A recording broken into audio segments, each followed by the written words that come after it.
Can Thomas Aquinas, a medieval philosopher and theologian, provide insight into why artificial intelligence cannot truly perform cognitive acts?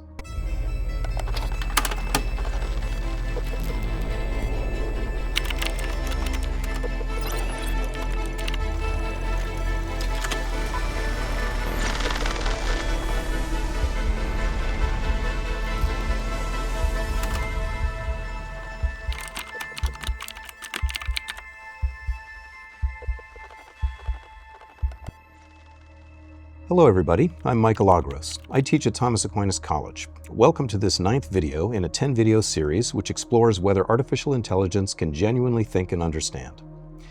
In the last video, we examined 3 deductive arguments derived from the principles of Thomas Aquinas that concluded AI systems cannot truly perform cognitive acts. Even if these arguments are sound, as I believe they are, they nonetheless leave something to be desired, specifically a way to explain why AI systems should be incapable of performing cognitive acts. The main purpose of this video is to see whether we can get a causal explanation out of the thought of Aquinas. To achieve this, I'll construct 3 more arguments on Thomistic principles. Each argument aims to elucidate a reason why an AI system is, in principle, incapable of cognitive acts either generally or else of thinking and understanding specifically. But there's a lot of ground to cover, so to keep this video to a manageable length, I'll fully develop the first argument while only sketching the latter 2 very briefly. The first argument rests on the premise that a truly cognitive being must also be a living being. So one reason why AI cannot truly understand is that it's not truly alive. We'll approach that argument in 2 parts. In part 1, we'll examine certain preliminaries to the argument. In part 2, we'll construct the argument itself and consider an objection or 2. First, part 1, the connection between cognition and life.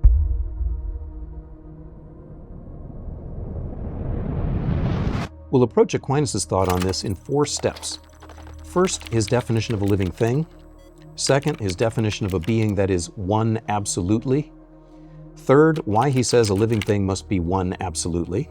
And fourth, why he asserts that any cognitive being must be a living thing.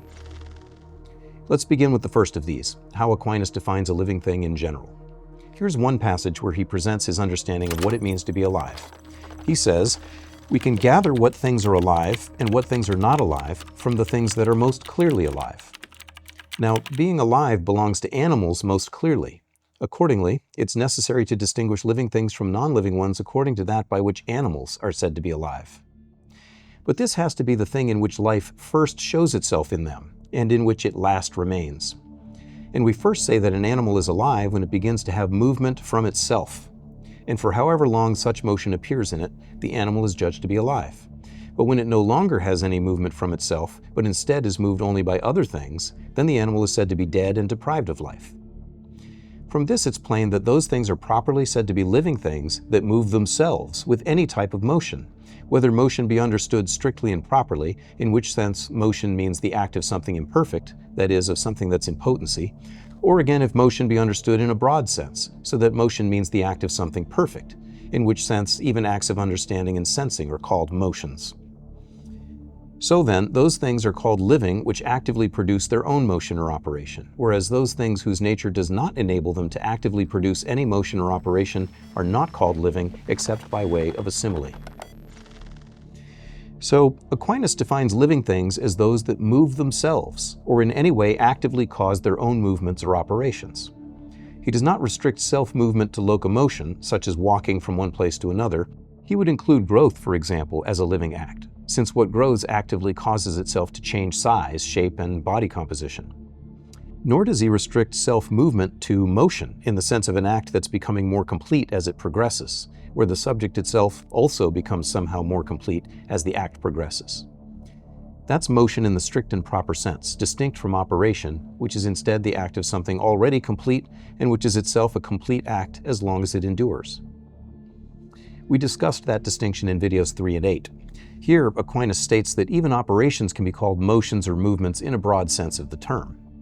And he's asserting that being alive is defined by actively causing your own movement in that broad sense, regardless of whether movement signifies a gradual process or a complete act like an operation.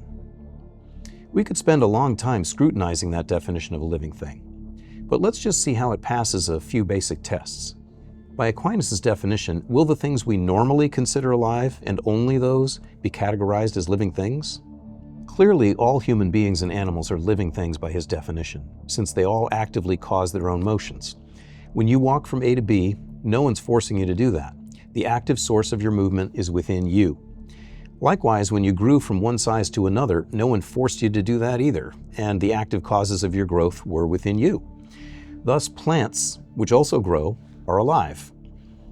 These days, biology recognizes 3 domains of living things: bacteria, archaea, and eukarya, not man, animals, and plants, a venerable division that still makes sense in philosophy, although the terms animal and plant are defined in Aristotelian philosophy quite differently from the way those terms are used in biology.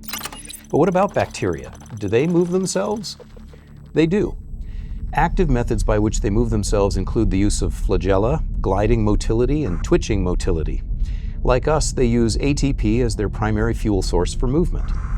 Moreover, a single bacterium grows when it takes in nutrients. It breaks down nutrients into the building blocks needed to synthesize new cellular components, leading to an increase in the cell's size and mass. So yes, they're self-movers as well. By Aquinas' definition, then, bacteria are living things. Archaea are also far from stationary. Many of them possess means of propelling themselves around by means of a structure called the archellum, which is like a tiny rotating propeller extending from the cell. The archellum uses energy released from the hydrolysis of ATP to spin a filament, which propels the individual archaeon through its environment. So it's somewhat analogous to ourselves in that respect, since we also use ATP to drive all our living functions, including walking from one place to another. Archaea, in other words, are self-movers. By Aquinas' definition, then, archaea are living things. Eukarya include all the familiar organisms, such as ourselves, the other animals, and plants. But what about some of the less familiar eukaryotes, such as protists and fungi? Although protists can take advantage of passive movement, they've also developed numerous active ways of getting about, including flagella, cilia, pseudopods, and various methods of gliding. As in our own case and the case of other eukaryotes, ATP is the primary and basic fuel source for protist movement. And like a single bacterium, a single protist also grows. So they're also living things by Aquinas' definition. Fungi are renowned for growing, and even an individual fungal cell grows. Furthermore, all fungi use ATP as a main fuel source for driving their living functions, so they too are alive by Aquinas' definition. What about a more ambiguous case, like a virus? Well, viruses do not generally use ATP to drive any actions of their own. Instead, they hijack the cellular machinery of a living host cell, letting it do the work. When a virus infects a cell, it takes over the cell's ribosomes to make its own proteins and uses the host cell's enzymes and building blocks to replicate its genetic material. And it relies entirely on the host cell's ATP to power these processes. And a single virus does not grow. It's more accurate to say it's assembled within a host cell. Generally, a virus does not have any active means of transporting itself from place to place on its own. It doesn't even metabolize by itself. By Aquinas' definition, a virus, at least one of that description, is not a living thing. It's more akin to a microscopic machine, a nanobot. Now, what about a falling rock? Is that alive by Aquinas' definition? No, since it didn't initiate its own act of falling and does nothing active to continue its fall once it's begun. In addition, a rock does not grow, reproduce, take nourishment, or actively cause any change within itself. Not alive. How about a fire? Is that alive by the definition? It seems to move, both in the sense that it flickers and in the sense that a wildfire can move from place to place. It also consumes things and grows, and if a fire starts a new fire, then it in some sense reproduces. But despite the superficial similarity of all of these acts to the acts of a living thing that go by the same names, a fire does not really meet the requirements of Aquinas' definition. The fuel for a fire is something external to it, such as a log that's on fire. A fire doesn't even contain its own fuel in its own substance, let alone manufacture its own fuel for itself. The flame is not the fuel, but the result of the fuel undergoing a rapid oxidation process that produces heat and light. So all of the active power responsible for what the fire is doing is really outside it, not within it. And for that reason alone, it can't be regarded as truly living. But there are other indications as well. Fire does not grow in the sense that all its parts increase in size together. It grows by accretion through the addition of new fuel. And a fire, unlike a living thing, has no tools, instruments, organs, or specialized parts for performing the essential functions for its living, which is a strong sign it's not alive. What actively causes its own special movements and operations will tend to require special equipment or organs for those. Where we find no organization, then, we don't have a true living thing. Viruses have something like organization. Many of them have glycoproteins that function like docking mechanisms, for example. But these are more a means for it to latch on to something else than a way for it to move itself. Likewise, a magnet, although it can attach to other things, is not alive, since it cannot move itself or initiate any operation within itself. So, if the virus is not alive, it seems that even where we find something approaching organization, we may still not have true self-movement, hence no true life. And where we find no organization whatsoever, there is no life. For similar reasons, a star would not be a living thing. It has no active way of moving itself about in space, nor does it feed or grow or reproduce except possibly in a sense similar to the sense in which a fire does these things. But now, what about something like a car? Is that alive by Aquinas' definition? A car is sometimes called an automobile, which means something able to move by itself, right? So shouldn't that be regarded as a living thing by Aquinas' definition? Well, true, someone had to build it and then start it, even in the case of a fully autonomous self-driving car, but someone also had to get you started, so that doesn't obviously disqualify a car from being a living thing by Aquinas' definition. And then there are devices like a Roomba, the robotic vacuum cleaner. Aren't these self-movers? Aren't they therefore alive by the definition Aquinas provided? Here we're compelled to notice something implicit in Aquinas' definition of living thing that he himself did not make explicit in the passage I quoted earlier. When he states that a living thing is something that moves itself, the itself component carries specific requirements. Not just any entity that can be referred to as an it will suffice. As an illustration of the need for a nuanced understanding of the term self or itself within Aquinas' definition of a living thing, consider one of the automobile's precursors, the horse and buggy, a special type of horse-drawn carriage. An automobile was once called a horseless carriage, and in fact the word car shares a common ancestry with the word carriage. And we still measure the power of automotive engines in horsepower. In that sense, the horse-drawn carriage represented an initial step toward the automobile. At any rate, a horse and buggy is a light carriage typically drawn by a single horse, and it remains in use today, usually for recreational purposes. Could we say that a horse and buggy is something that moves itself? Well, in some sense, yes. The horse and buggy does not get around by means of something else pushing it. Even the driver does not really power the motion of the horse and buggy, the horse does. And the horse is clearly an integral part of the horse and buggy. So the horse and buggy includes within itself the active source of its own movement. So is it alive by Aquinas' definition? Absolutely not. Why not? Because the itself here is not really a single being. We refer to it as a single being when we call it a horse and buggy, but in reality it's at least two beings, a horse and a buggy. And when the horse and buggy is said to move itself, what's really going on is that the horse is moving the buggy. That is, one thing is moving another, rather than one thing moving itself.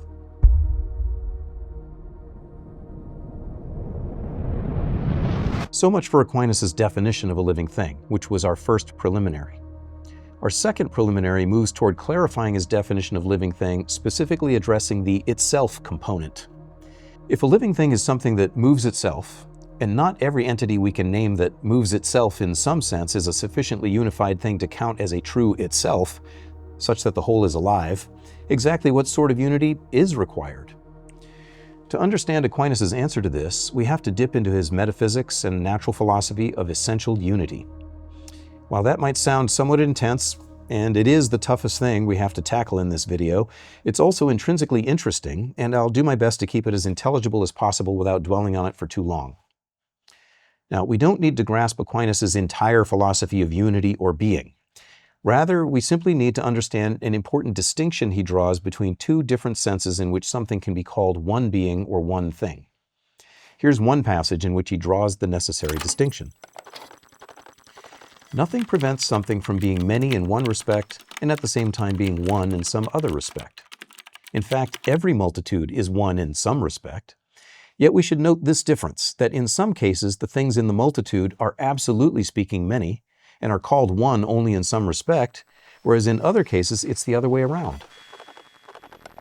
In Latin, Aquinas is here distinguishing between something that's unum simpliciter and something that's unum secundum quid. We can begin by grasping the general terminology involved here. The difference between what holds simpliciter, that is, simply speaking or absolutely speaking or without qualification, all equivalent expressions, and what holds secundum quid, or in some respect or with some qualification added, these are equivalent expressions, is more general than its application to unity in particular. For example, suppose we're discussing impossibility, not unity. Is it impossible to run a mile in under 4 minutes? Well, for a long time that was believed to be the case. People said it was simply impossible. But then in 1954, Roger Bannister proved it was not impossible after all by running a mile in 3 minutes and 59 seconds. So it turned out that it was not impossible, period, absolutely and without qualification, but only impossible for most people. We have to add that qualification, for most people, or something like it, to render the statement true. But what about a human being running a mile in under 4 seconds? Well, that's utterly and unequivocally impossible. We could also say absolutely impossible, or, as Aquinas would say, simply impossible. We don't need to add the qualification and say it's impossible for most people to run a mile in under 4 seconds. No, it's impossible, period. End of story. Likewise, we can ask about the predicate life-threatening. Is a temperature of 212 degrees Fahrenheit life-threatening, for example? Well, not without qualification. It's certainly life-threatening for human beings and even for most living things, but it's not life-threatening to certain hyperthermophilic bacteria. So it's not absolutely and unqualifiedly life-threatening, but only in respect of some, even most, species. With that basic difference between absolutely and qualifiedly in mind, we can turn to the distinction between a being that's absolutely one and a being that's one only in a qualified way or in some respect. In the passage I quoted, Aquinas noted that the very same thing can be both one and many at the same time, though in different ways. Many notes are one melody. One book is many words. One couple is 2 people. 12 months are 1 year, and so on. He went on to say, however, that sometimes a thing can be one in an absolute and unqualified sense while being many only in some respect or in some qualified way, and other times the opposite happens. To appreciate what Aquinas means by a being that's absolutely one, we can first consider his definition of that expression, and then examine some of the different indicators that can tell us whether or not a being possesses the kind of absolute unity he defined. One passage from which we can extract his definition of what it means for a being to be absolutely one or simply one is the following. If we posit that a soul is united to a body as its form, it's seen to be completely impossible for there to be, in one body, many souls that differ in their essence. First, because an animal of which there were many souls would not be simply one, simpliciter unum. For nothing is simply one except through the form through which the thing has existence, since it's from the same form that a thing is a being and is one. And so those things that are denominated by different forms are not simply one. A white man, for example. So if a man by one form, namely by a vegetative soul, is alive, and by another form, namely by a sensory soul, is an animal, and by yet another form, namely by a rational soul, is a man, it would follow that a man is not one simply. Now, there's a lot in that passage that we don't need to discuss. However, by understanding what Aquinas means by a form in this context, we can extract from the passage a definition of what it means to be absolutely one being or simply one. Very briefly, what he means by a form here is specifically an essential form or substantial form, which is the first intrinsic cause of a thing's actually existing as the specific kind of thing that it is. In general, a form means any intrinsic cause of a thing being the way that it is, even in some accidental way that it happens to be. For example, circularity is the form by which a piece of metal is circular, even though being circular is not of the essence of the metal. More particularly, an essential form means a form responsible for a thing being what it is. Think of a brick, for instance. A brick is a small rectangular block of clay or some earthy material hardened by drying or firing. A brick can be yellow or red or gray, but those determinations in it are not its essential form. Aquinas would call its color an accidental form of the brick, since it doesn't cause it to be a brick, but only to be red or yellow.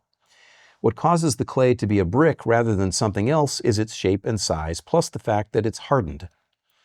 So that constitutes its essential form, to the extent that a brick can be said to have an essential form.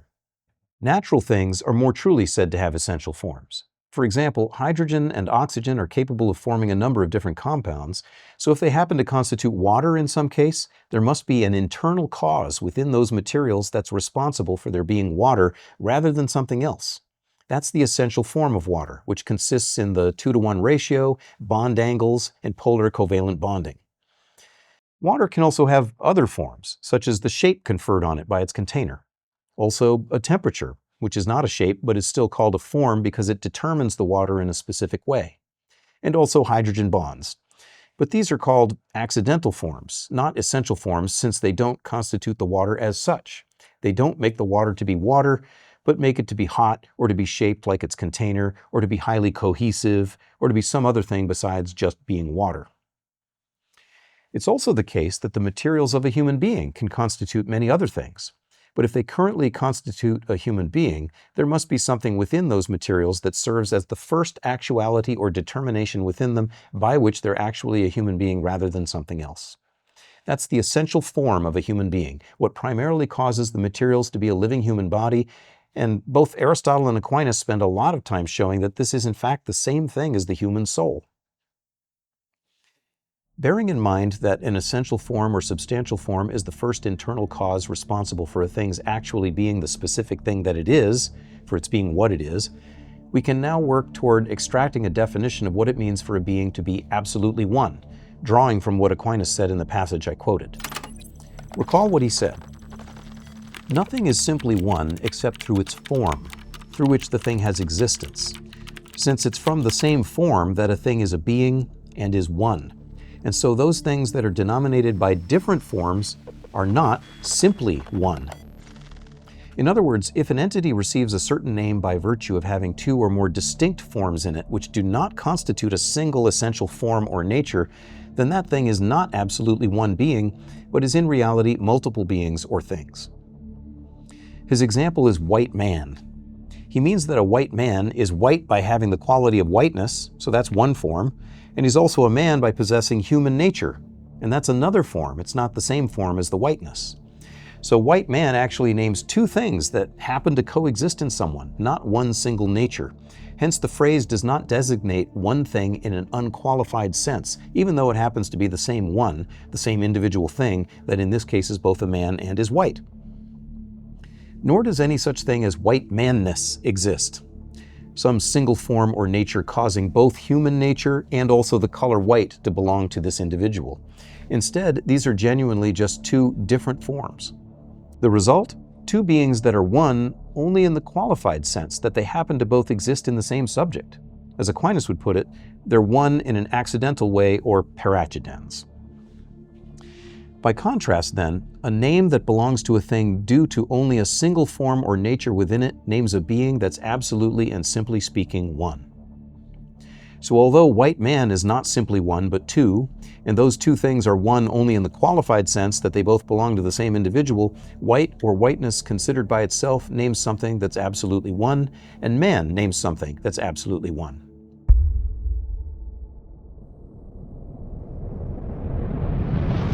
Here, a natural question arises. What about a whole composed of parts?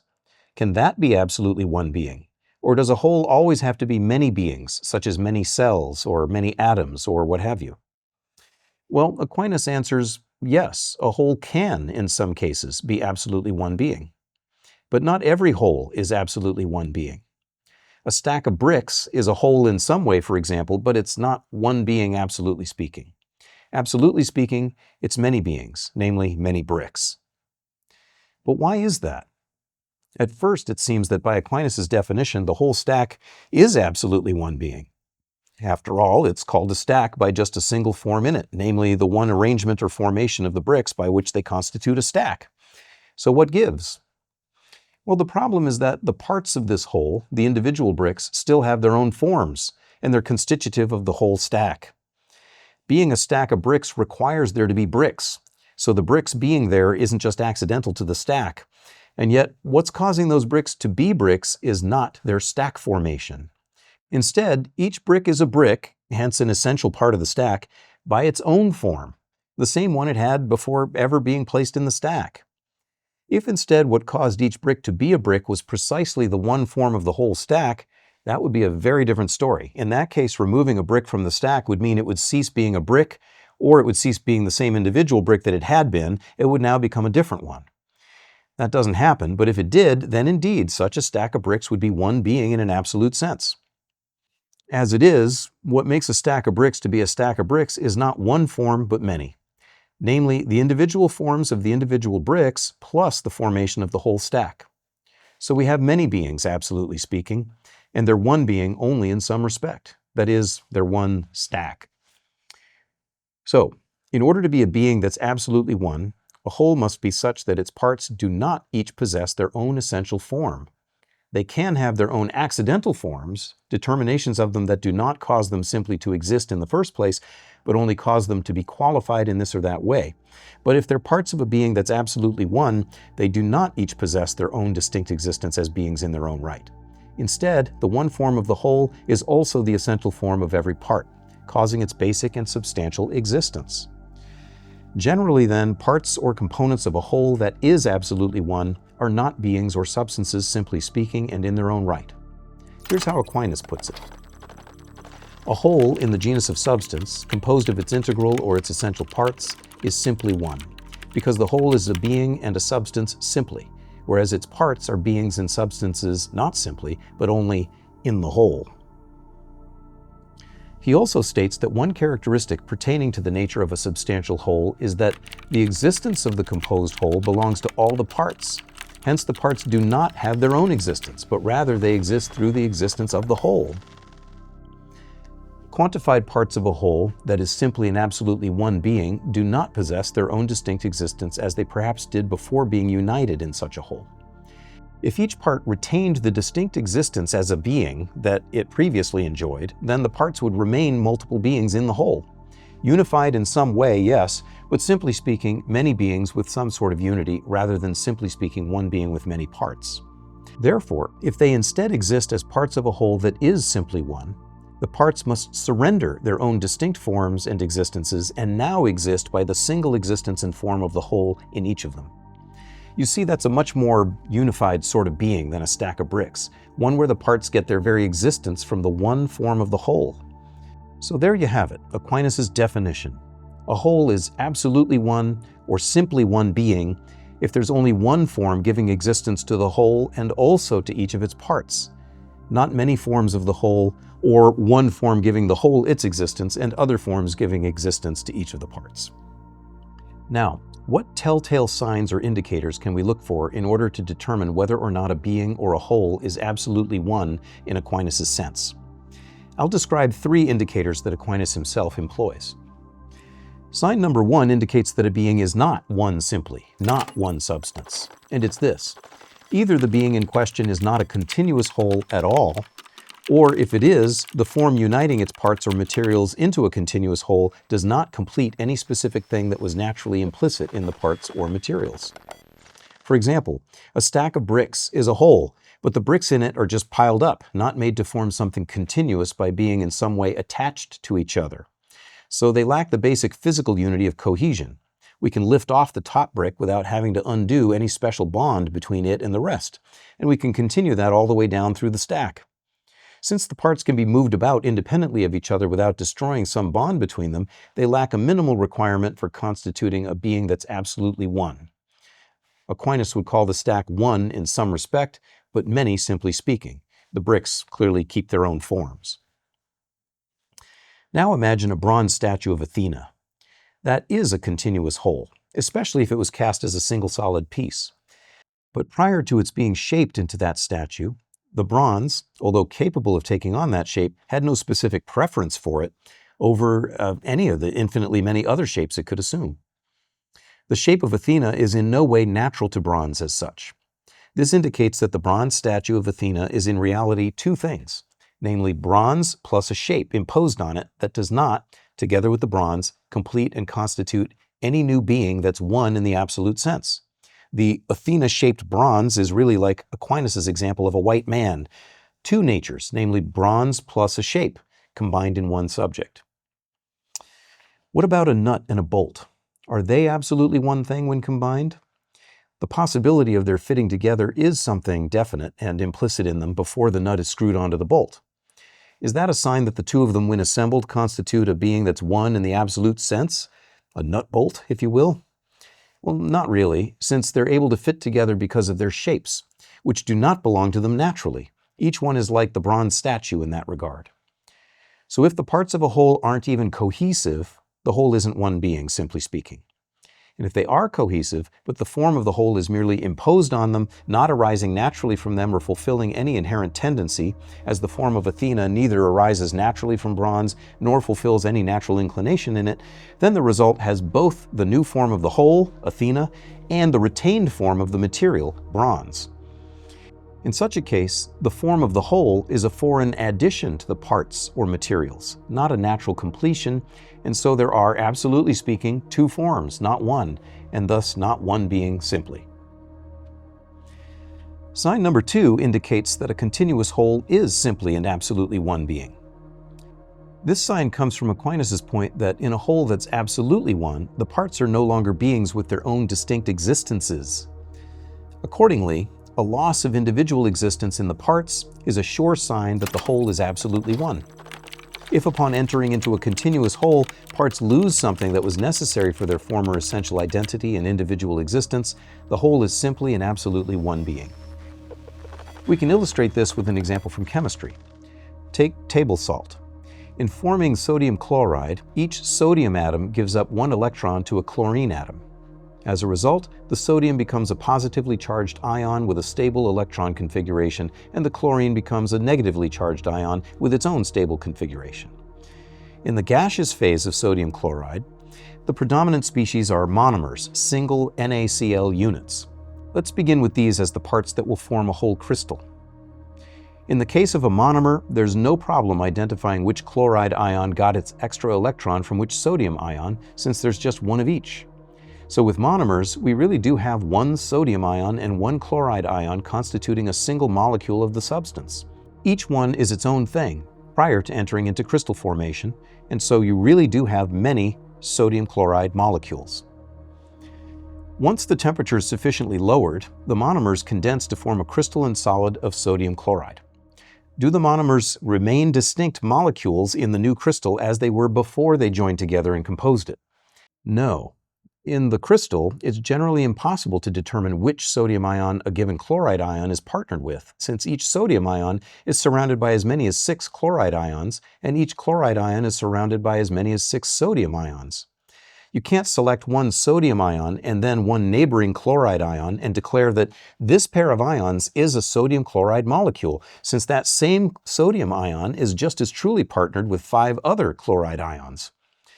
In other words, within the salt crystal, the previously individual molecules lose their former individuality, which indicates that the whole crystal is really just one giant ionic lattice, a continuous solid with no discrete molecular units.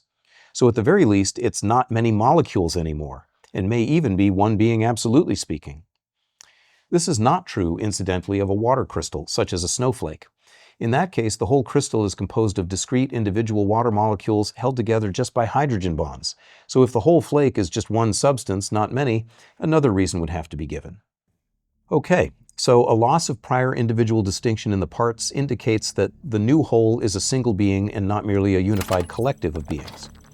Another indicator of this, sign number 3, is that some action or operation found in some part of the continuous whole and not found in the other parts is actually the operation of the whole in and by means of that part, and is not really the operation of that part just by itself.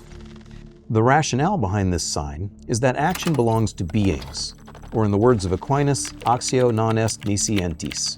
There's no action except of a being. What truly and most properly acts is what truly and most properly exists. So, if something is not a being in its own right, but is only a part of a being, then it will also not be an agent in its own right, but will be only a part or instrument of one. Conversely, if some action takes place in part of a continuous whole, and yet that part is not an agent in its own right, but instead the action is most correctly attributed to the whole, then that's a sure sign that the whole is one being in the absolute sense. As Aquinas puts it, only in a whole that is something one and a being is the action of the part the action of the whole. Now, I know that was all a bit dense and abstract, but that was the most challenging part of what we have to cover in this entire video, and we'll gain a more concrete understanding of what it all means since we're about to apply it to living things.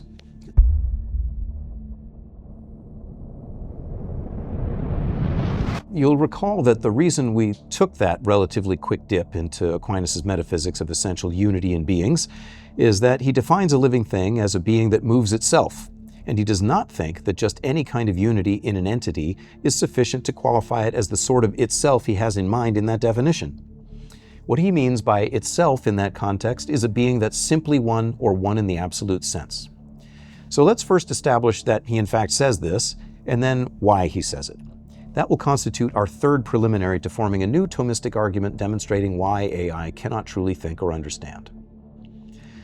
We already observed one passage in which Aquinas attributes absolute unity to a living being, namely the one where he said, "If we posit that a soul is united to a body as its form, it seemed to be completely impossible for there to be in one body many souls that differ in their essence. First, because an animal of which there were many souls would not be simply one." Clearly, he considers it an unacceptable consequence to assert that an animal is not simply one being. Thus, he's affirming that each animal is simply one being. He also states that if Socrates is a whole composed from the union of the intellect to the rest of the things that belong to Socrates, and yet his intellect is not united to the other things that belong to Socrates except as their mover, it follows that Socrates is not simply one, and consequently neither is he simply a being, for each thing is a being in the sense in which it is one. Here Aquinas is building an argument on the premise that a human being, such as Socrates, is one being in the simple and absolute sense. He accordingly insists that the organic parts of a living being are not beings in their own right, each with an existence and life of its own. Instead, each one is only potentially a being in its own right. It can be separated from the whole, and then it can become its own entity and maybe even remain alive in some sense with a life of its own. But so long as it remains a natural part of another continuous whole which is alive with a life of its own, then the tissue, organ, or part in itself is only potentially a living thing or substance or being in its own right. Here's how Aquinas puts it. Although all the parts of one substantial being are in potency, nonetheless someone could very easily think that the parts of animate things and the parts of the soul are as good as actual, because animate bodies are organic bodies, having parts distinct in form, so that they're extremely close to being actual. Still, even though those parts of the soul and of animate things are close to being actual, they're nonetheless all in potency to be beings, while the whole is one and continuous by nature. My two eyes, for instance, and my two hands, are certainly actual and distinct parts of me. They possess many distinct accidental forms and special ways of being. They exhibit different shapes, colors, pressures, temperatures, acidities, and so forth. But do they have different essential forms, or only different accidental forms? That's the same as asking whether my eyes and my hands are actual and distinct beings or living things. Richard Dawkins and many others tend to imagine a human being or an animal not as a truly single entity at all, but more as a collective, perhaps as a colony of genes.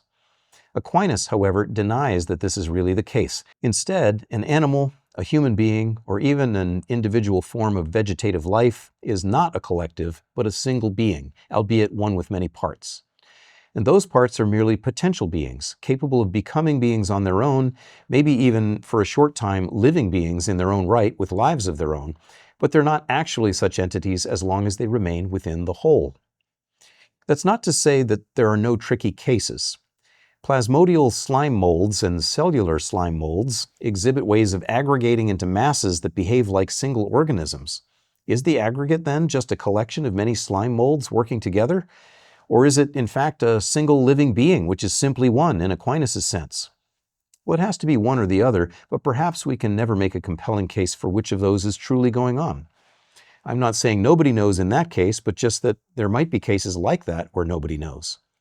And there are other, much more accessible cases, such as our own and the case of animals like ourselves.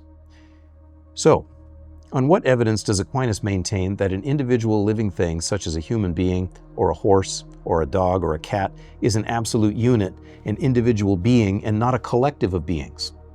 Well, here is where our three signs come into play. A human being or animal passes the test of sign 1 for being an absolute unity. For one thing, an animal is a continuous whole. It's not like a stack of bricks. Moreover, it's not even like bronze plus the shape of Athena, since there's a natural aptitude in the animal's parts and materials for the form of the whole living being. Bronze is indifferent to the shape of Athena and is just as amenable to adopting any other shape it's given. The tissues and cells of an animal are not indifferent to the form of the whole animal they compose. They naturally arise within the animal that has that form, and it's natural for them to exist within it. Unlike Athena's shape, which is not natural to the bronze, the organic structure of the animal's body arises from the natural properties of its parts and materials, its organs, tissues, cells, right down to its molecules. That structure of the whole animal was not imposed on its materials by some sculptor. It's the result of natural processes inherent to the animal's own body. Again, as bronze is indifferent to the shape of Athena, so conversely is the shape of Athena indifferent to bronze. It can exist in many other materials, quite independently of bronze. It has what we might call substrate independence. This is not true of the animal form in relation to its organic materials. The form of the whole animal, causing its materials to be such an animal, is not independent of the special materials in which it is found. There can be no horses without horse cells or without horse-specific proteins, lipids, and DNA. Nor can there be horses without carbon, hydrogen, oxygen, nitrogen, phosphorus, calcium, potassium, and plenty of other essential elements.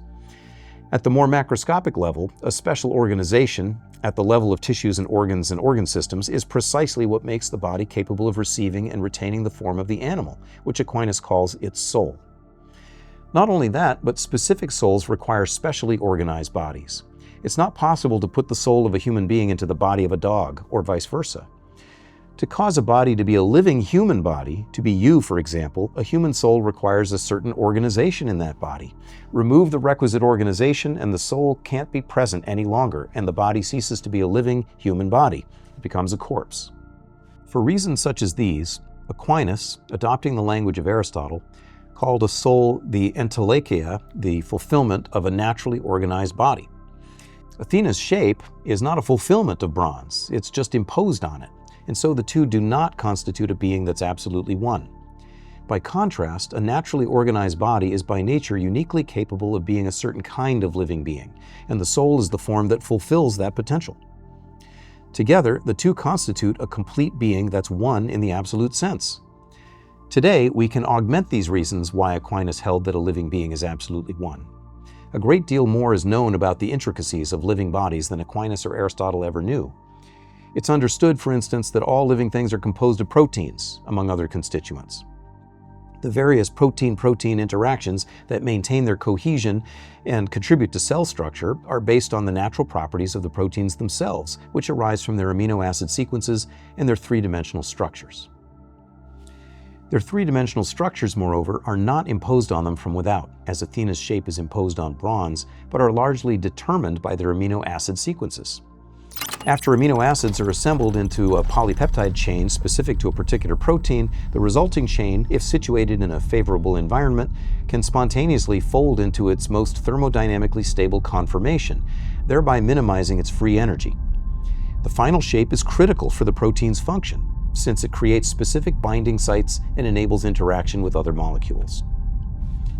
True, the amino acids don't assemble themselves into a polypeptide chain. That's the role of the ribosome. However, amino acids have a natural chemical propensity to form covalent bonds due to the reactivity of their amino and carboxyl groups. This reactivity underlies their ability to link together in a specific sequence. In this sense, they're almost like nuts and bolts, except that what makes them fit together so precisely are not externally imposed shapes, but just their own intrinsic chemical properties.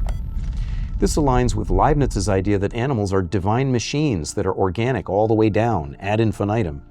A protein is not like a bronze statue with its shape imposed on its materials from without. It naturally tends to that shape, and it actually returns to it of its own accord after suffering small deformations. And amino acids are held together not by forms imposed on them from without, but by their own natural affinities for one another. So a human being or an animal passes sign 1 for being an absolute unity. Its parts cohere in the form of the whole and do so naturally, not by qualities or shapes imposed on them by some external influence. A human being or individual animal also passes sign 2 for being an absolute unity, or being a unity that's simply one. That is, their parts or materials experience a loss of their former individuality upon entering into the composition of the whole. Aquinas knew that sperm was a material, as well as somehow an agency involved in the production of a new human being, and he knew that the sperm does not retain its existence in the new human being. Modern science can provide considerably more clarity on this point.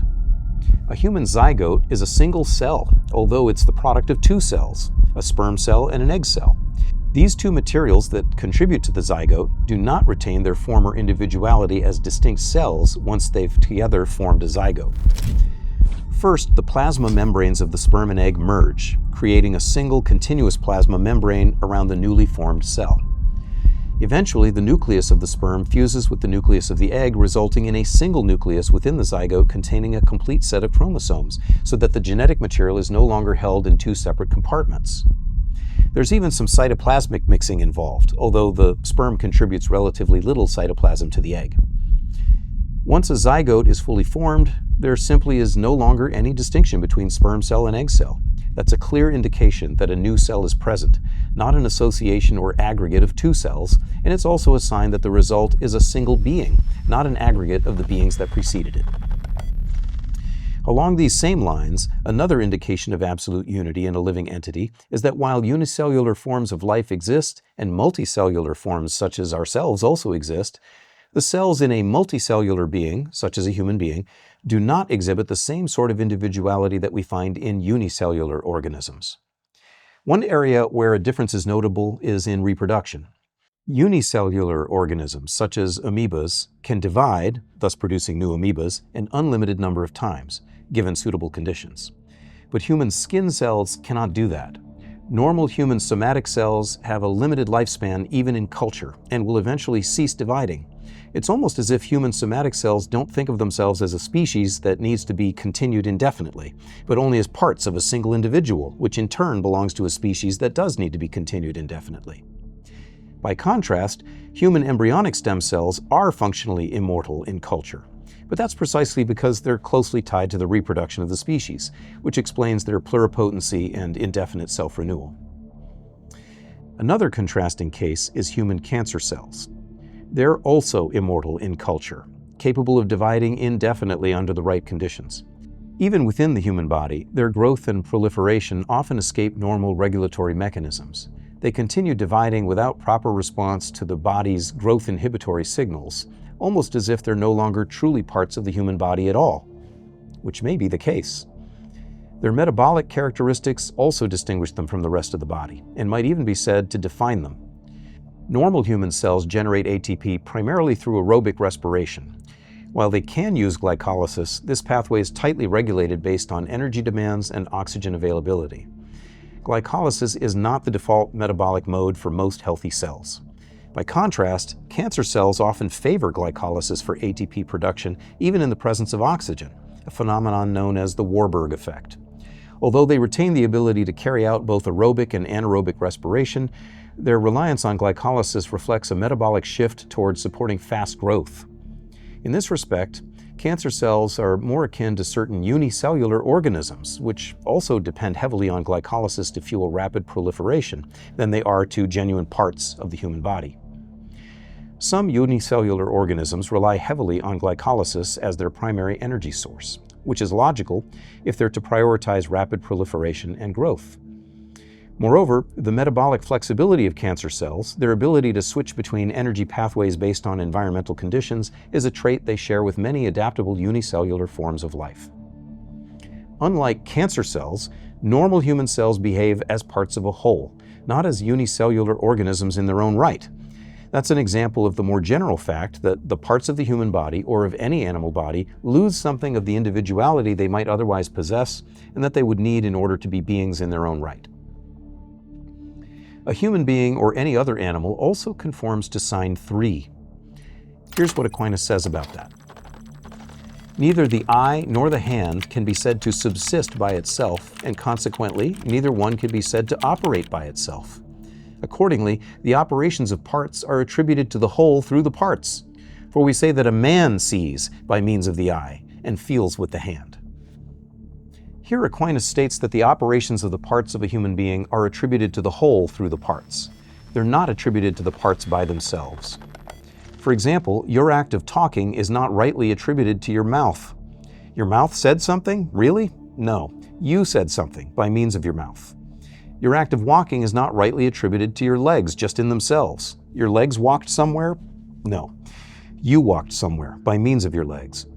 An act of strangling is not rightly attributed solely to the hands. It's the strangler, not his hands, who strangled someone, although he did so by means of his hands. Your living acts, occurring in your various parts and powers, are not really the acts of the corresponding parts and powers considered in themselves. Instead, they're acts of you, the whole living being. This indicates that your individual parts and powers are not complete and distinct agents in themselves, since the acts carried out through them are not so much theirs as yours, even though you perform those acts in and by means of your parts and powers. That's a third sign that the existence and life of those parts of you isn't truly their own, as though they were complete and distinct beings in themselves. Instead, their existence and life is just your own existence and life in them.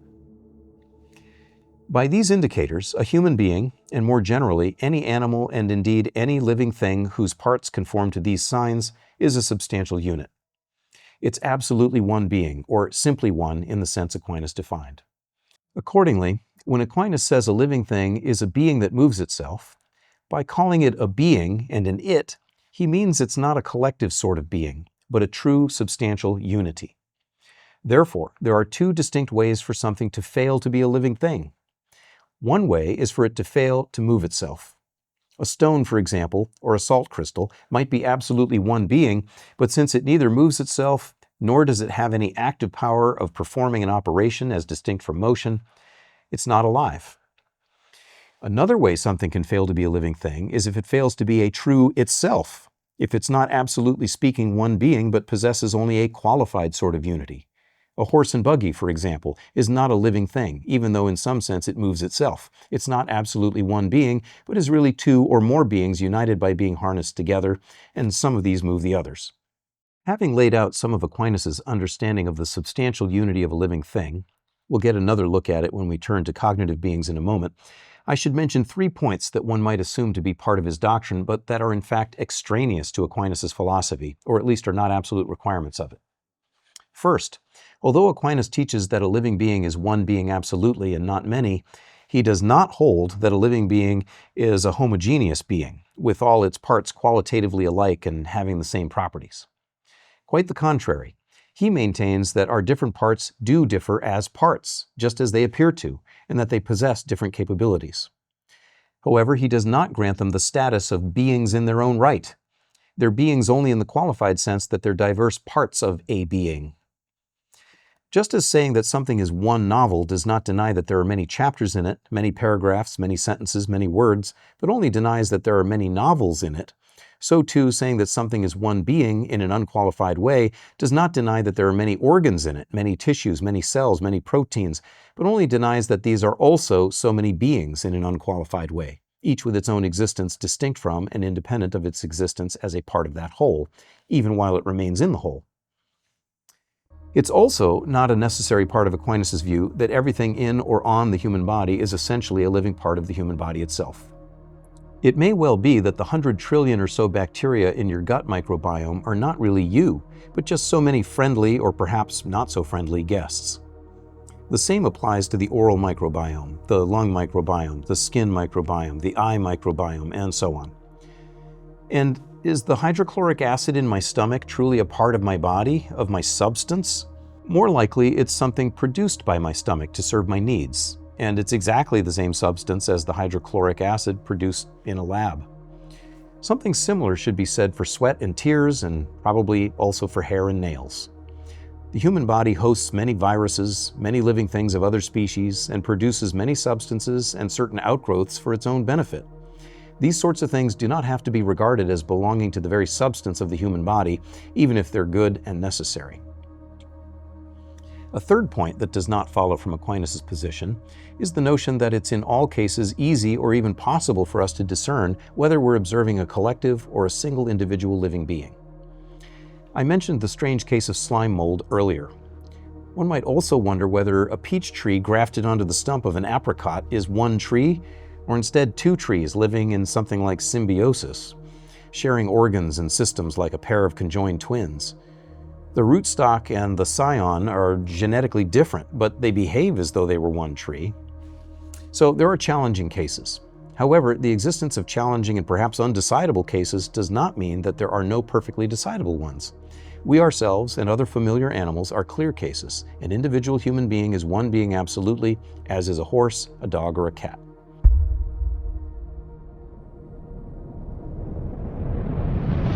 Okay, so we've now seen what Aquinas means by a living thing. That was preliminary 1. We've also seen what he means by a being that's simply one or absolutely one. That was preliminary 2. Subsequently, we explored why he states that an individual living thing is a being that's simply and absolutely one, and that was preliminary 3. Our final preliminary, before going on to apply all of this doctrine to artificial intelligence, is to understand why a cognitive being has to be a living being. To demonstrate that a cognitive being must be a living being, according to Aquinas' definition, we must show that both parts of the definition belong, that a cognitive being has an active power of operation within it, and also that it's simply one being. The first part of that is straightforward and easily demonstrated. By its very definition, a cognitive being has within it an active power to perform the operation called cognition, whether sensory cognition or intellective cognition. That the power to perform that act resides within it is evident, since the act itself is clearly within the cognitive being, as seeing takes place within the seer, and a cognitive act is a type of immanent operation, which means it does not depart from the active power producing it. So since the act of seeing is in the seer, the power of seeing or vision is also in the seer. In general, cognitive beings necessarily possess cognitive powers for performing cognitive operations. So far, so good. Every cognitive being possesses an active power for performing its own operation. What remains is to ascertain whether a cognitive being has to be simply and absolutely one being, or can it instead be an ordered collection of beings working in concert, a type of aggregate? Alternatively, can it be something like a bronze statue or a white man, which is not a kind of substance, but an accidental combination of a substance with a certain accident? Let's eliminate these alternatives one at a time, beginning with the suggestion that a cognitive being might be an accidental being. This is analogous to Aquinas' example of white man. There's nothing about being a man that requires being white. That color is completely accidental to the nature of the subject and is not an inherent requirement, which implies that human nature as such is indifferent to that color, or equally open to being some other color. Could a cognitive being be analogous to that, such that the subject of the cognitive power possesses a nature utterly indifferent to having that power? Aquinas would flatly reject that idea, for both a general reason and a particular one. The general reason is that no accidental combination of things can, as such, perform any immanent operation, let alone cognition in particular. Nothing prevents it from performing a transitive action, since a transitive action does not have to perfect the agent performing it. For example, a knife can cut something, which completes or perfects something in the material that's being cut, not in the knife itself, and the knife is indeed an accidental combination of two things, namely the steel plus being sharp. Being sharp is wholly accidental to steel. It doesn't have to be there. It doesn't fulfill or perfect the steel or complete the nature of steel somehow, nor is it even a natural property of steel to be sharp. So things which, considered in themselves, are an accidental combination of things can, as such, be the cause of a transitive operation. So their combination, while accidental to each other, might not be accidental to that operation. Very good. But immanent operation is another story, since it's always a perfection of some capacity that's natural to the subject, a fulfillment or completion of it in some way, as feeling joy is a perfection of the capacity to experience joy, and that capacity is natural to the subject who is so capable. So in general, it's not possible for the agent responsible for an immanent operation to be an accidental combination of things, since immanent operation perfects its subject as such, and therefore the capacity or power for it must be natural to the subject, not wholly accidental to it. Since every cognitive operation is an immanent operation, it follows that no accidental combination of things can, as such, be the agent responsible for a cognitive act. So that's a general reason, based on the nature of immanent operation in general, why no cognitive operation can be performed by an accidental combination of things. Aquinas would also offer another reason specific to the immanent operation of cognition in particular. According to him, a cognitive power enriches a being, fulfills it, and expands it precisely as a being. That harmonizes with his understanding of what cognition is. You'll recall from video 3 that Aquinas said what's unique to beings that possess cognitive power is their ability to use not only their own form to carry out their proper operations, but also the forms of other things. It's the privilege of cognitive beings, one might say, that they get to be not only themselves, but also everything they can know. When a plant or animal assimilates other beings into itself as nutrition, those other beings are destroyed and subsumed into the consumer. Clearly, that's not a successful way of internalizing other beings, since they don't remain other beings once internalized. But when cognitive beings incorporate other things into their knowledge, they don't destroy or alter those other beings, but leave them intact. Thus, their own internal being is broadened by internalizing or taking in how other beings are. Aquinas articulates this very point, stating that non-cognitive beings have none but their own form alone, whereas a cognitive thing is naturally capable of possessing the form of another thing as well, since the species or representation of the thing known is in the knower. Hence, it's clear that the nature of a non-cognitive thing is more restricted and limited, whereas the nature of cognitive things has greater breadth and extent. When discussing the type of imperfection of individual beings in the universe, which is due to the fact that each specific being naturally has only its own perfections, not those of other things, Aquinas elaborates on this same point we're now making about cognitive beings. He says, in order to remedy this imperfection, resulting from the fact that each specific being naturally has only its own perfections, not those of other things, there's found another mode of perfection in created things. And this is the perfection of a knower as a knower, since something is known by a knower insofar as the very thing known is in some way within the knower. And so it says, in Book 3 of Aristotle's De Anima, that the soul, in a way, is all things, since it's capable of knowing all things. And according to this mode of perfection, the perfection of the whole universe can exist in one thing. Hence, this is the ultimate perfection at which the soul can arrive, according to the philosophers, namely for there to be inscribed within it the whole order of the universe and of its causes. If what Aquinas says here is true, then it would be very strange to say that a being could be indifferent to having its cognitive power, since a cognitive power magnifies a being, extends it so that its being includes the being of other things. How could a being be naturally indifferent to having a richer and more complete being? That would be analogous to a living thing being naturally indifferent to the possibility of having a richer and more complete life. We can sum up the argument like this. Premise 1. If a cognitive being could be an accidental being, that is, an accidental combination of things like man and white or bronze and Athena shaped, then a being could be naturally, that is, by virtue of being a being, indifferent to being. And premise 2, that's not possible. Therefore, no cognitive being can be an accidental being. Instead, then, cognitive power always belongs to its subject as such, and by virtue of the nature of that subject. That conclusion fits very well with the facts of biology, in which realm alone we find undeniable cognitive powers in corporeal beings. All animals by nature develop organs of sense, imagination, memory, and the like, and are inherently inclined to use those powers. Cognitive power is not related to such beings as white is to man, or as Athena-shaped is to bronze. It's related to them more as a roof to a house, or in general as the completion or specification of a nature is related to what stands in need of that completion. Very well, a cognitive being cannot be an accidental being. What about a collective or an aggregate of beings like a city, an army, a herd, a colony? Can a cognitive being be that sort of being? Not a being that's one absolutely, but just an organized collection of beings, each of which is absolutely one. Well, Aquinas would again respond in the negative. Why? Well, because there are only two ways that an aggregate or collection of beings working together could succeed in performing a single immanent operation. Either the several actions of the members would be transitive actions which taken together constituted one immanent operation, or they would be immanent operations that somehow coalesced, thus constituting one immanent operation of the whole. But the first alternative is not possible.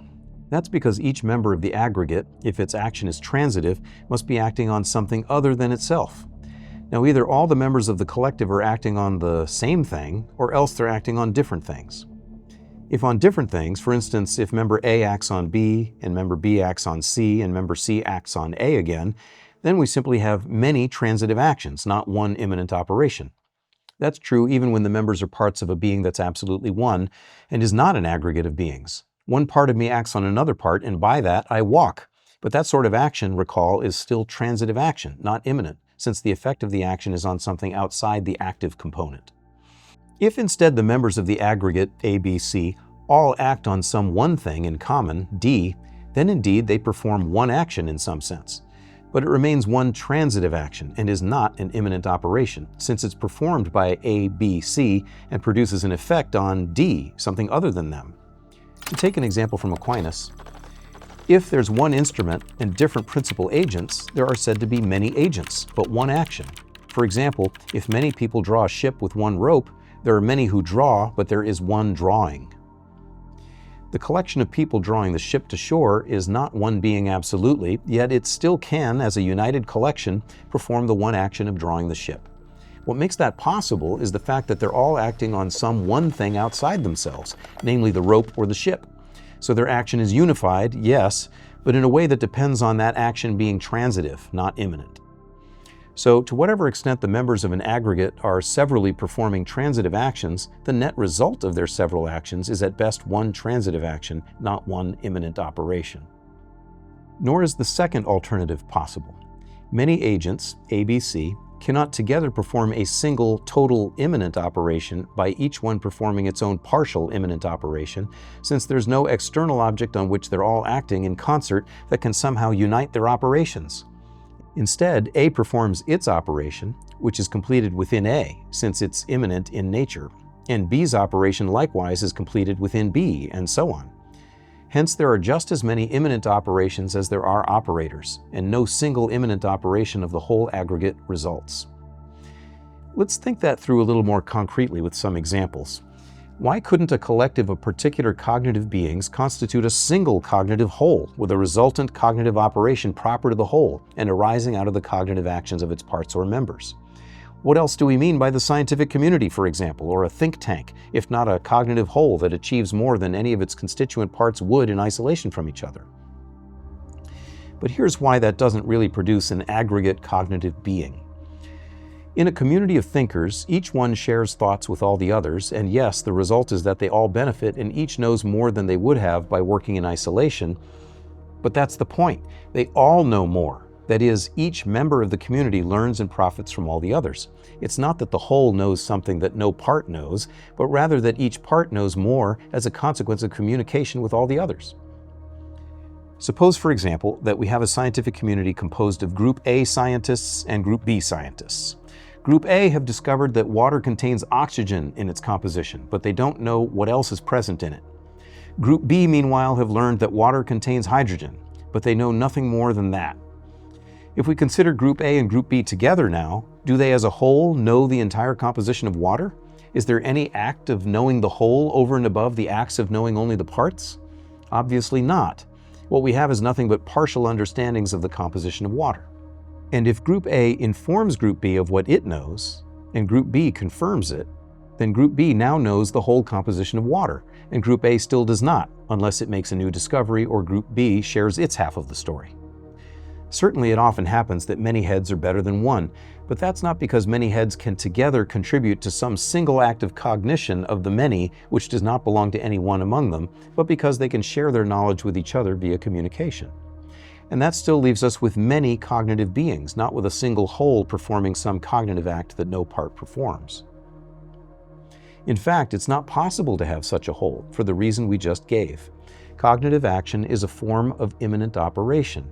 Immanent acts do not go out from their agent and affect other beings or agents, but remain within the agent possessing the power to perform that act.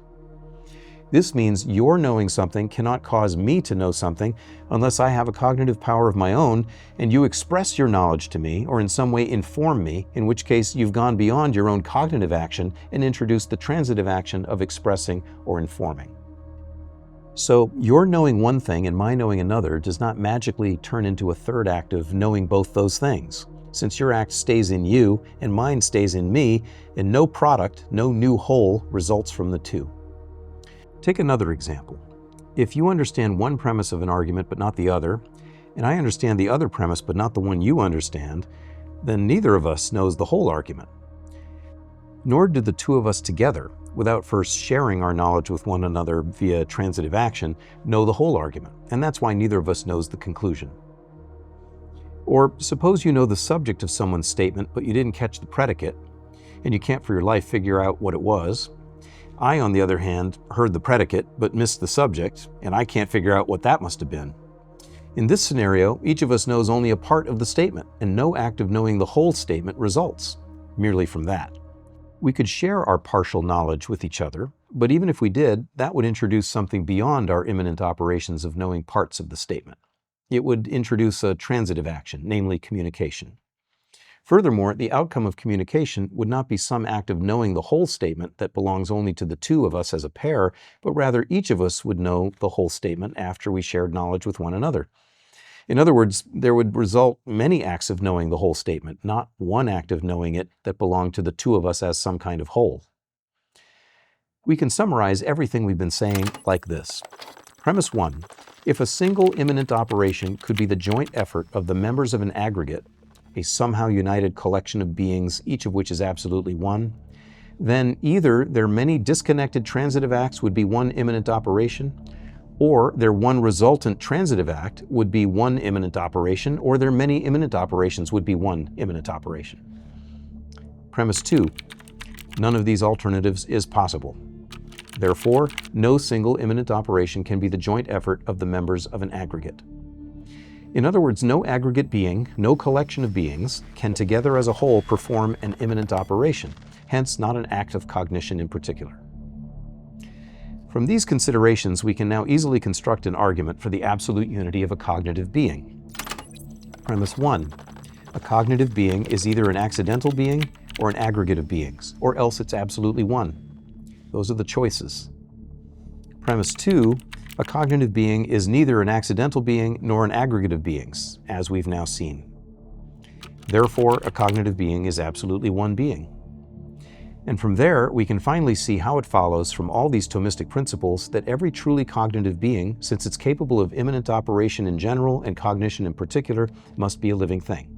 Here's the reasoning. Premise 1. Whatever has an active power to move itself or perform an operation within itself and is absolutely one is a living thing. Premise 2. A cognitive being has an active power to perform an operation within itself and it's absolutely one. Therefore, every cognitive being is a living thing. Premise 1 is just Aquinas' definition of a living being, and premise 2 is what we just finished explaining.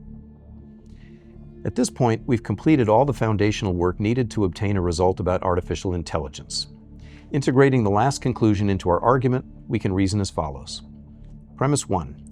Every truly cognitive being is a living thing, as Aquinas defines living thing. Premise 2, no AI system is a living thing, in that sense. Therefore, no AI system is truly a cognitive being. Premise 1 is what we just finished discussing at length. Premise 2 deserves some elaboration. An AI system might well seem to be alive, since it seems plausible that it moves itself. It has an active power to transition from state to state, it can solve problems without direct guidance, and so forth. However, an AI system is analogous to an automobile. It's an it, or a unity, only as a collective of many interacting things, as an aggregate. Furthermore, each of its ultimate components is an accidental unity, comprising a substance plus some shape or structure that's not at all natural to that substance, but is simply imposed on it. Thus, it's not absolutely one being, but is in reality an aggregate of accidental beings. Accordingly, it fails to be a living thing, and therefore is not competent to perform immanent operations and thus be a truly cognitive being. Let's consider more concretely how an AI system is not one being simply and absolutely, since that's central to this argument. Such a system fails to exhibit any of the basic signs of being an absolute and substantial unity. It's in some sense continuous, since its parts are all physically joined, but its parts are made of materials that must be forced into the configurations by which they fit together and perform their functions. Take a typical CPU, for example.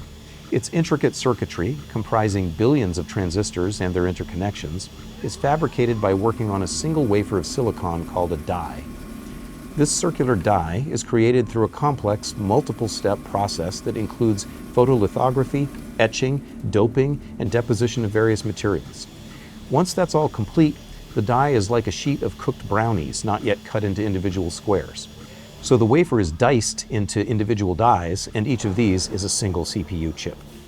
The chip must be made of semiconductor material, primarily silicon, but it must also include dopants, other elements introduced to alter the silicon's electrical conductivity. For instance, phosphorus, arsenic, antimony, boron, aluminum, gallium, indium. And it must also include metals for interconnections and contacts, such as copper, gold, tin, lead, and nickel. And insulating materials, such as silicon dioxide and silicon nitride. And also packaging components made of different metals, ceramics, and plastics.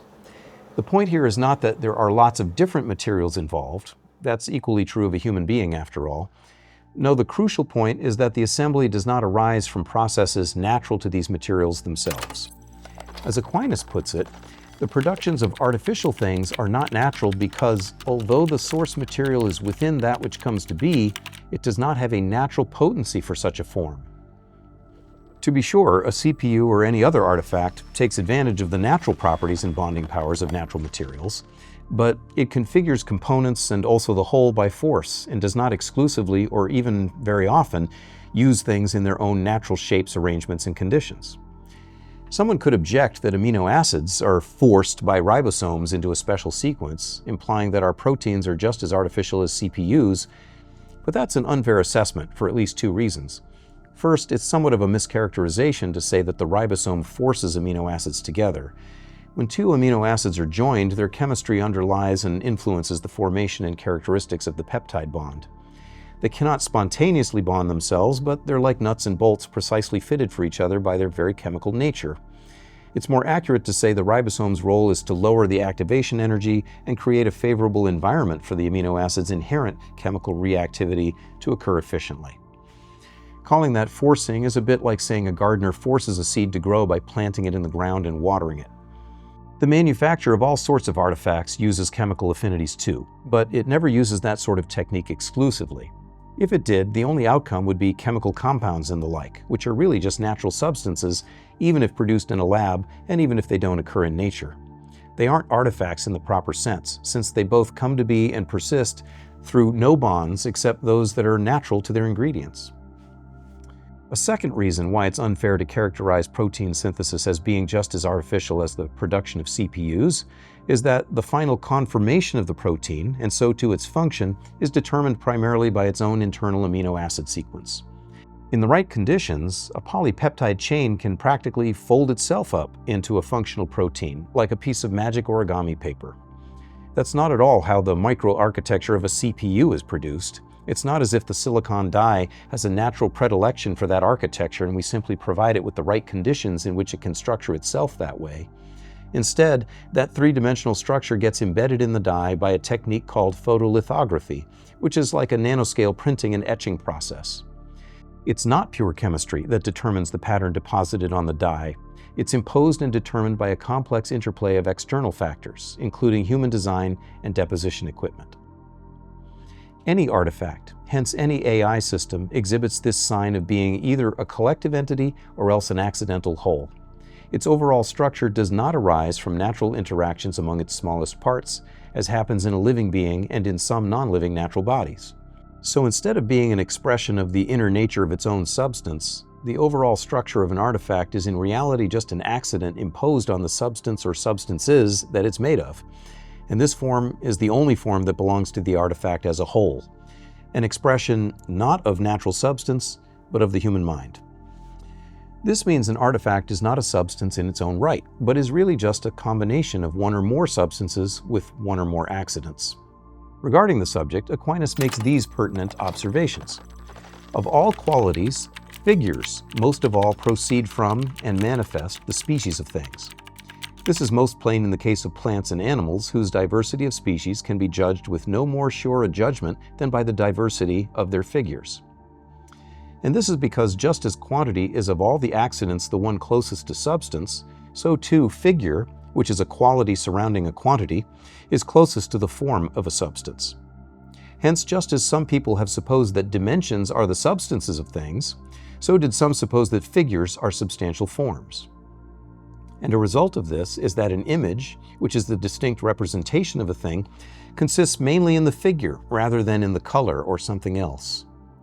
And since art is an imitator of nature, and an artifact is a certain image of a natural thing, the forms of artificial things are figures or something akin to them.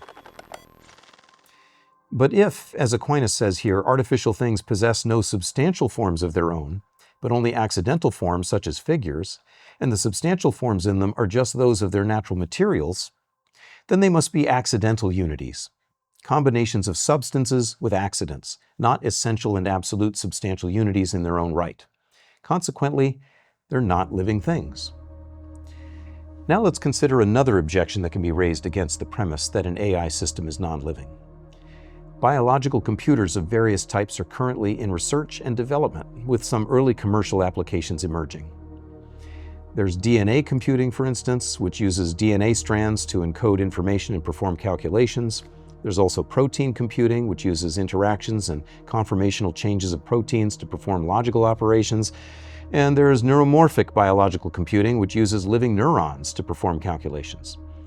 Cortical Labs has developed CL1, a computer that uses lab-grown human brain cells on a silicon chip, and which, they've shown, can learn to play the classic video game Pong. Wow, creepy. Anyway, the point of the objection is that it can't be right to say that no AI system could possibly be alive, since it seems possible in principle to develop an AI system that is alive, and possible that CL1 is already a real, if rudimentary, instance of that. One way in which this objection may be on shaky ground is that it's not clear just how artificial this sort of artificial intelligence is. But I don't think that's the optimal response. In fact, I think the opposite approach is better.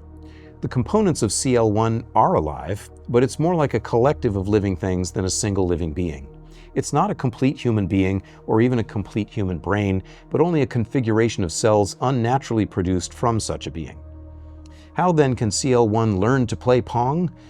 Well, in the same way traditional AI can learn, namely by computing, which is an algorithmic process, something more akin to motion and transitive action than to immanent operation and true cognition. Indeed, our own brains must be performing some fairly mechanical, automatic, and subconscious functions, even insofar as they support our conscious cognitive activities.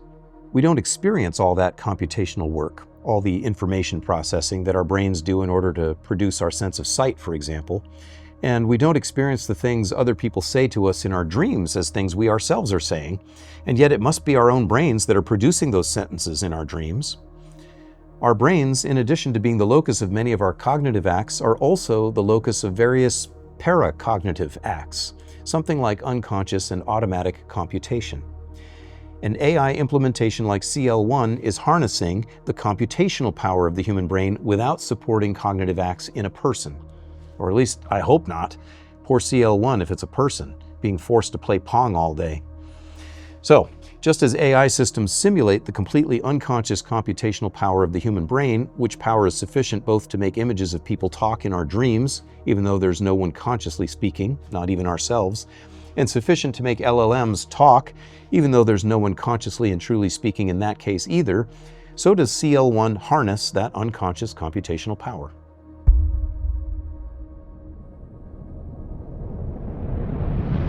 So that argument rested on the principle that it's not some mere accident that some cognitive beings are living beings, but instead it's essential and necessary for every cognitive being to be alive. That says something about why an AI system cannot truly understand. It's because it's not the right sort of being with the right sort of unity needed to perform such an act. Cognition requires an agent that's absolutely one being. No AI system meets that basic and general condition. I promised to make two more arguments based on the philosophy of Aquinas in this video, and you can see I've already spoken at length, so I will not develop these but will simply provide some indication of them.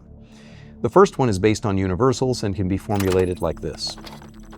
Premise 1. What knows abstract universals not only manipulates symbols of them, namely words, or analogs of them, for example vectors that model the relations among concepts, but also makes or receives them abstractly. Premise 2, an AI system does not make or receive universals abstractly, but only manipulates symbols of them or analogs of them. Premise 3, so no AI system knows abstract universals. Premise 4, but every real mind knows abstract universals. Therefore, no AI system is a real mind. Premise 3 follows from premises 1 and 2. Premises 1 and 4 come straight out of the philosophy of Aquinas. Premise 2 bears some similarity to the premise at work in Searle's argument based on the distinction between semantics and syntax. Aquinas' philosophy provides reasons why premise 2 would have to be true, but I won't elaborate on them here. Suffice it to say that electrical signals and any sort of interactions between parts of a corporeal system, including the human brain, are a medium that cannot support the representation of universals. It doesn't follow, of course, that LLMs cannot manipulate symbols or universals in a manner intelligible to us. That's exactly what they do, and do remarkably well, and do better as time goes on. But such manipulation is essentially a transitive operation on the symbols of concepts, not an immanent operation producing or using concepts themselves. Hence, they don't actually understand. And if Aquinas can explain why something like an LLM cannot host universal representations, as I think he can, then this argument too has something to say about why an AI system cannot think or understand.